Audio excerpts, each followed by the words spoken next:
Hi, everybody. I am Jeff Steinbrink, starting the clock now. To introduce. So I'm a retired member of the Franklin and Marshall College faculty. I told people when I was working, I love what I did. I tell people now that I'm a retired guy, I love not doing it. If those things can be true, let that be an inspiration.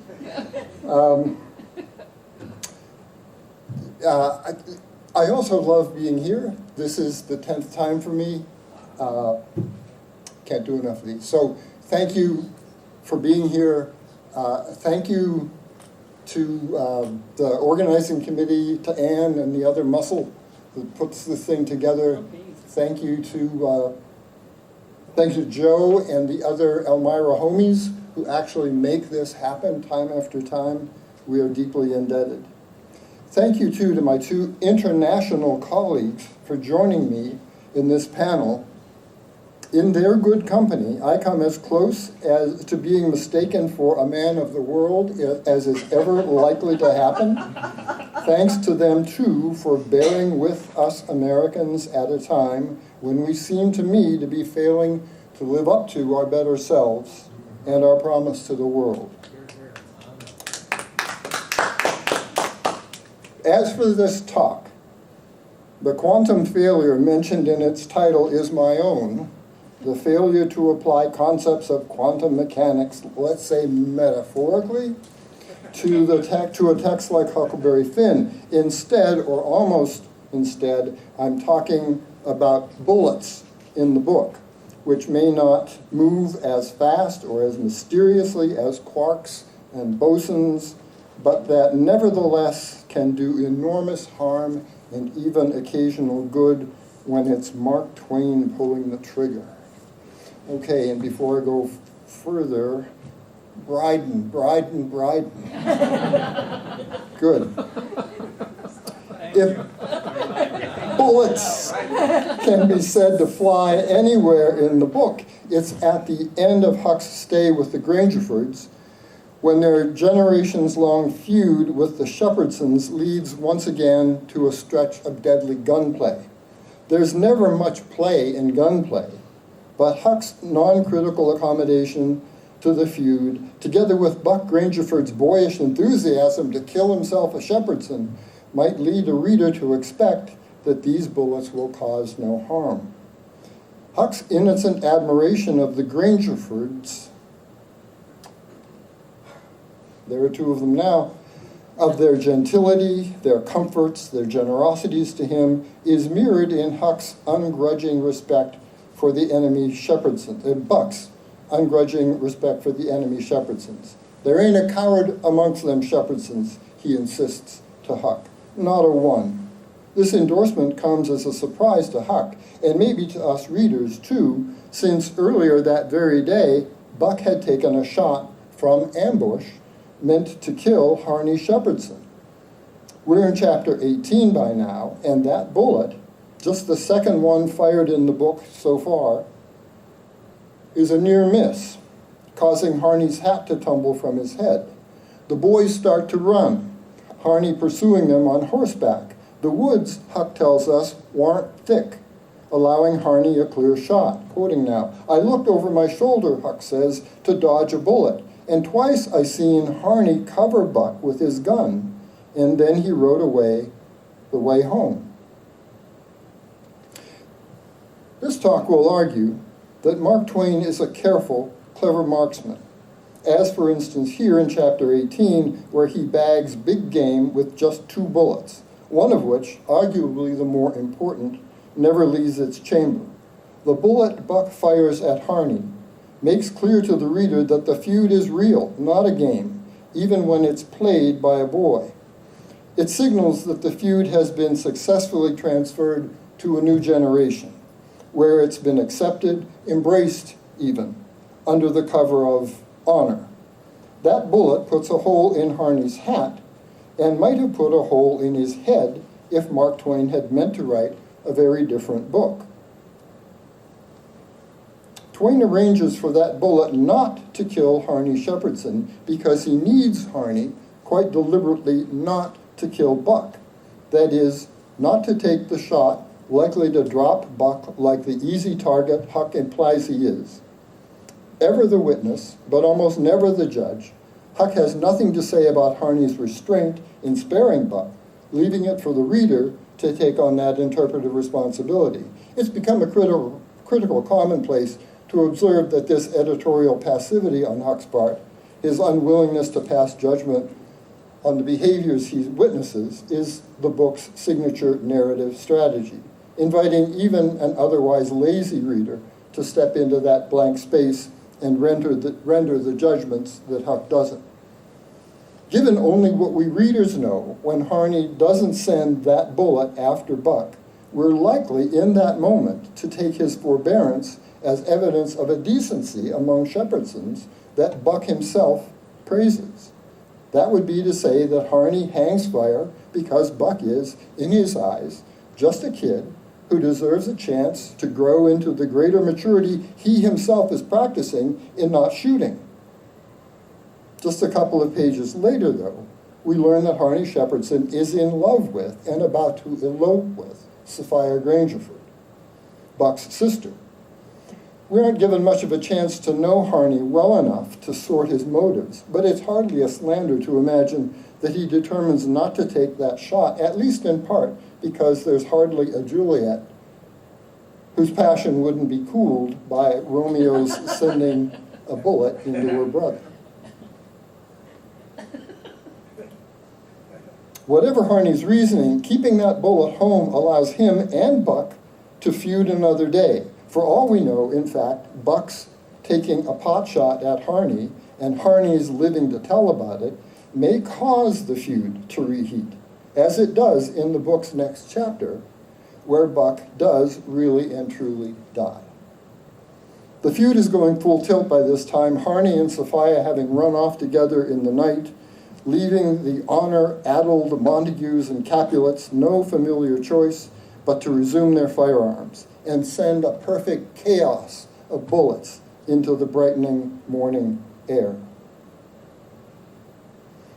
Huck scrambles up a tree, ever the observer, in time to witness Buck and a cousin named Joe seek shelter behind a nearby woodpile from a host of gunmen, Shepherdsons, one and all, cavorting, that's the word, cavorting after them on horseback.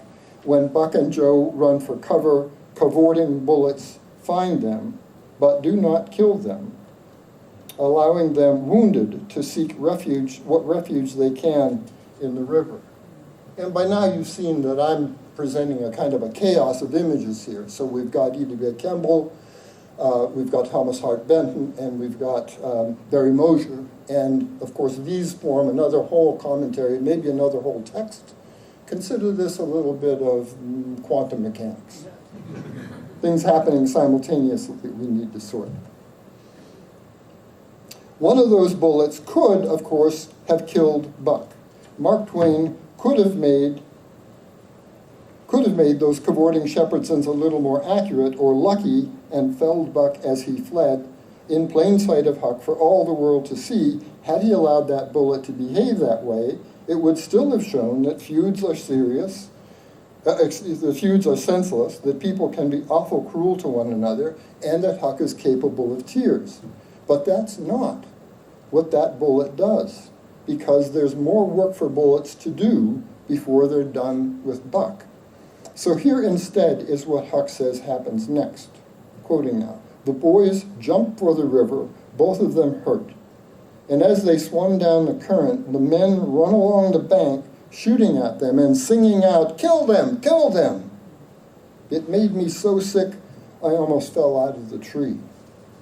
It's Buck himself, remember, who stipulated the honor of the Shepherdsons.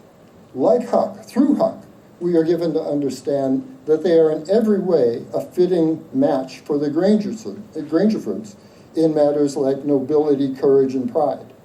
While mutts like Huck and Pap, quote, "warrant no more quality than a mudcat," unquote, the Shepherdsons are quality. And yet, here the Shepherdson menfolk are, guns a-blazing, wailing as shamelessly as any mudcat ever wailed, as they shoot to kill two wounded, unarmed boys.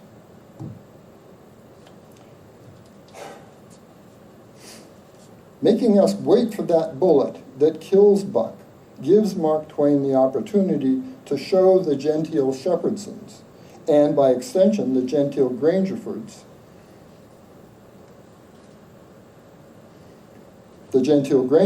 as well, at their brutal animal worst.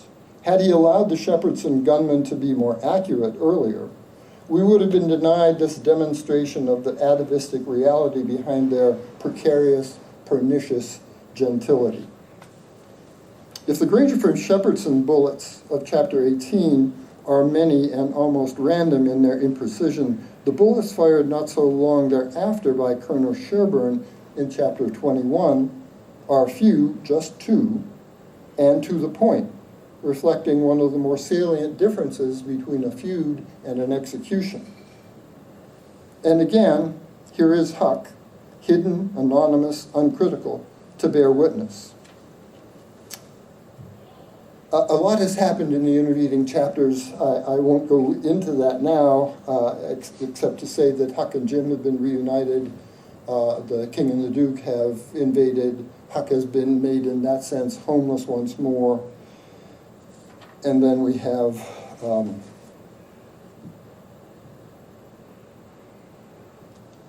the little one-horse town into which Huck finds himself, again, a stranger, where Colonel Sherburne is apparently its principal citizen.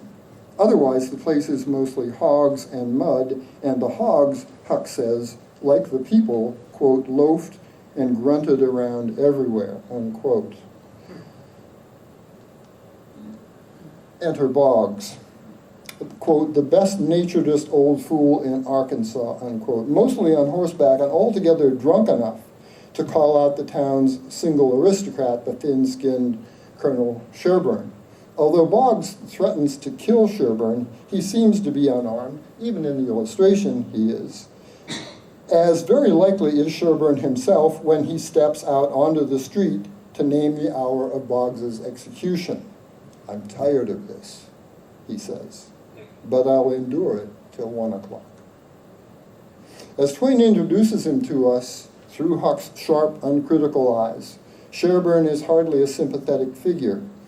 His superiority to everyone in this muddy, nameless, lazy, hopeless town seems to have exhausted his patience generally, not just for Boggs. The scene he sets up is the most conventionally dramatic one in the book, the minutes ticking from noon until 1 o'clock, Boggs's ongoing antics, the townspeople's attempts to cool and contain Boggs, their rush to enlist the help of his 16-year-old daughter, and then finally the reemergence of Sherburne himself holding a pistol raised to the sky, Boggs, too, returns to the scene, a thoroughly different man. This is Mosier's Boggs, bareheaded and afoot now, Huck tells us, with a friend on both sides of him, a holt of his arms, and hurrying him along, he was quiet and looked uneasy, and he weren't hanging back any, but was doing some of the hurrying himself. Boggs! Sherburne sings out. Huck sees Boggs's two friends jump away. He sees Boggs's daughter running to save him. He watches Boggs throw up both arms and shout, "Oh, Lord, please don't shoot." But of course, Sherburne does shoot. From the moment he reappears, Huck tells us, both barrels of that pistol have been cocked, and when he shoots, Huck announces both bullets. Bang goes the first shot, and Boggs staggers back, quoting now, clawing at the air. Bang goes the second one, and he stumbles backwards onto the ground, heavy and solid, with his arms spread out. The bullet's work is done, but not Mark Twain's. He goes right on orchestrating the scene to maximize Sherburne's hard-heartedness, making Boggs's daughter witness everything as she runs to save him, but preventing her from getting there before those two bullets do. And then having Huck record that she throws herself on her father's body, crying of Sherburne, Oh, he's killed him. He's killed him. Even then, though, Boggs must be carried off to the nameless town's little drugstore, where he is finally allowed to die on the wooden floor, one Bible under his head and another weighing on his bare chest. Huck, perhaps revealing a little hard-heartedness of his own, says only, "I seen where one of the bullets went in." The curiosity of a bullet hole notwithstanding, the two bullets that drive this episode into the dark make the same point as most of its quieter details. Colonel Sherburne embodies qualities of Southern aristocracy that the book's larger narrative dramatizes and indicts: its pridefulness, arrogance, narcissism, cruelty, and indifference to accountability. He knows he can shoot a man on the Fifth Avenue of his generic little Southern town and get away with it. The book's next chapter begins by proving him right. But quite a bit more remarkably, it essentially reverses his ethical polarity, making him not so much likable or sympathetic as righteous and right. The authority of the book, and we've heard about this before in this room, the authority the book grants him as he stands looking down from his porch roof on the spineless townspeople who have come to lynch him, yet another double-barreled gun in hand, derives from his absolute confidence in calling them out as cowards and nullities. The idea, he sneers, of you thinking you had pluck enough to lynch a man.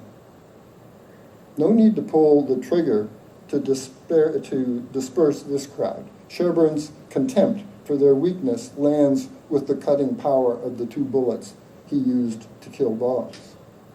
It's a confusing juxtaposition, and a consequence of Huck's narration that, like many others, he never seems to register, let alone to trouble him. On the one hand, Huck gives us Sherburne the morally repugnant executioner, gunning down the town's harmless fool for, you might say, taking his name in vain. On the other, and only a few pages later, he shows us Sherburne the man, the only man in a field of brute creatures so poorly formed and so degraded that they are incapable of moral action. I could have stayed if I'd wanted to, he tells us, but I didn't want to. Colonel Sherburne, well, I'm going to hurry a little here. That juxtaposition, that moral polarity changing, I'm arguing that Sherburne goes from being a kind of a bad guy, if not to a good guy, to a man who speaks with considerable moral authority. In the Grangerford household, that polarity shifts again, but in the other direction. We start off with a genteel, noble-seeming, generous, kindly set of Grangerfords, especially the colonel, but we learn that the feud is a feud, and all its devastation and destruction.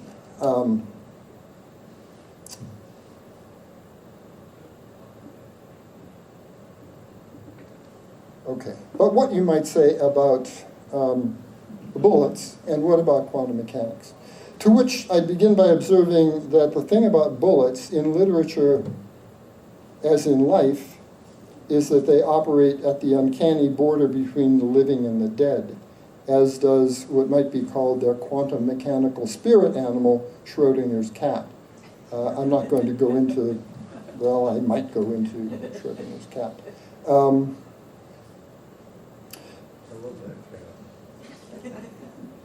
Before I go, though, I want to at least mention two other important bullets in Huckleberry Finn, and to dismiss a slew of others. I think I have time for this, just time for this. The dismissible slew are the bullets fired at Huck and Tom, and for God's sake, Jim, near the end of the book in the evasion scene. Let me see if I can, these are things we're missing. Okay, in the evasion scene. To me, they're imagined and fired off with much the same anything-goes indifference that characterizes almost everything that happens at the Phelps farm. Although, as I've written elsewhere, I'm glad to see that one of those bullets catches Tom Sawyer in the leg. Two remaining important bullets are, I'm pretty sure, the only other bullets fired in the book One is in the back of the dead man. Jim and Huck discover on the ruined floating house in chapter 9, Jim keeps Huck from looking at the dead man's face, claiming it's too ghastly, and later, much later, tells him the dead man was Pap. Remarkable coincidences notwithstanding, the book itself strongly suggests that neither Jim nor Mark Twain knew that in chapter 9, as again I've written elsewhere. It's even possible that the man bearing that bullet was never Pap at all. The last bullet in this inventory, and the first one that gets fired in the book, arguably the most consequential bullet in the book, is the one that Huck has to be ready to use to stop, maybe to kill Pap at the end of chapter 6, where Pap has just passed out, having got crazy drunk enough to mistake Huck for the angel of death and chase him around their cabin with a clasp knife. Huck fetches Pap's rifle, makes sure it's loaded, aims it deliberately at his father, and waits. How slow and still, he says, the time did drag along. Huck doesn't shoot Pap. He falls asleep instead behind that rifle. But his telling the episode makes clear that he had to be and was prepared to kill his father to save himself. These cold realities, the cost and jeopardy of self-preservation, are the facts of Huck's life. They drive his persistent lonesomeness, his abiding passivity, and his mudcat egolessness. The bullet that he readies for Pap, though, in that nightmare cabin, shows there are limits to what even he will bear. One more paragraph? No, go one more paragraph. One more. I thought you were stopping and I was going to applaud you. Well, try to restrain that effort. One more paragraph. Anton Chekhov, remember, insisted that if a gun appears on stage in the first act, someone had better fire it in the second or third.